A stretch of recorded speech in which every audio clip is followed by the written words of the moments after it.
Friends, welcome to my channel. இன்றைக்கி ஒரு சூப்பரான மசாலா டீ எப்படி செய்கிறதுன்னு பார்க்கலாம் வாங்க. ஸோ இந்த மசாலா டீ கோல்ட் காஃபிக்கு ரொம்பவும் நல்லது. ஃபஸ்ட்டு அதுக்கு ஒரு மிக்ஸி ஜாரில் இஞ்சி எடுத்துக்கோங்க. நீங்கள் இடிக்கலாம் இல்லை மிக்சிலையும் அரைச்சிக்கலாம். நான் மிக்சியில் அரைக்கிறேன்.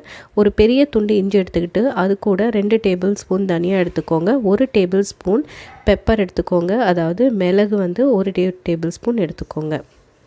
எடுத்துக்கிட்டு 4 புதினா இலைகள் எடுத்துக்கோங்க. மின்ட் லீவ்ஸ் எடுத்துக்கோங்க. நிறைய மின்ட் லீவ்ஸ் சேர்க்காதீங்க. ஸோ இதை கொஞ்சம் தண்ணி ஊற்றாமல் இது மாதிரி அரைச்சி எடுத்துக்கோங்க. கோஸாக அரைச்சி ஒரு பாத்திரத்தில் ஒரு 1.5 கிளாஸ் தண்ணி எடுத்துக்கோங்க. அது கூட இந்த மசாலா எல்லாமே நான் ஆட் பண்ணிட்டேன்.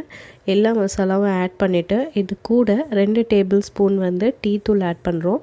டீ தூளையும் ஆட் பண்ணிவிட்டு இது எல்லாத்தையுமே நல்லா மிக்ஸ் பண்ணுறோம். இது கூட ஏலக்காய் இருந்தால் ஏலக்காய் ஆட் பண்ணலாம், கிராம்பு இருந்தால் ஆட் பண்ணலாம்.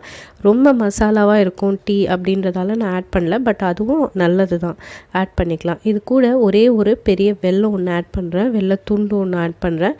வெல்லம் இல்லைன்னா நீங்கள் நாட்டு சக்கரை ஆட் பண்ணிக்கோங்க. பட் சக்கரை ஆட் பண்ணிங்கன்னா இது அவ்வளோ எஃபெக்டிவாக இருக்காது. ஸோ இதை ஆட் பண்ணிவிட்டு இப்போ இதை வடிகட்டி ஒரு 10 நிமிஷம் இதை நல்லா கொதிக்க விடணும். ஒரு 10-15 மினிட்ஸ் நல்லா கொதிச்சிட்டப்புறம் இது மாதிரி வடிகட்டிட்டு அதுக்கப்புறம் நீங்கள் அப்படியும் குடிக்கலாம். இல்லாட்டி நீங்கள் கொஞ்சோண்டு பால் கலந்து டீ மாதிரியும் போட்டு குடிக்கலாம். அப்படியே குடிச்சிங்கனாலும் ரொம்பவும் நல்லாயிருக்கும். பார்த்திங்கன்னா இப்போ கொஞ்சோண்டு பால் கலந்தாச்சு. பால் கலந்துட்டு இப்போ இதை குடிக்கலாம் நம்ம. அவ்வளோதான், நம்மளோட சூப்பரான மசாலா டீ ரெடி ஆகிடுச்சு. ஸோ இந்த ஒரு மசாலா டீயை கண்டிப்பாக உங்கள் வீட்டில் ட்ரை பண்ணி பாருங்கள். கோல்ட் காஃபிக்கு ரொம்பவும் நல்லது.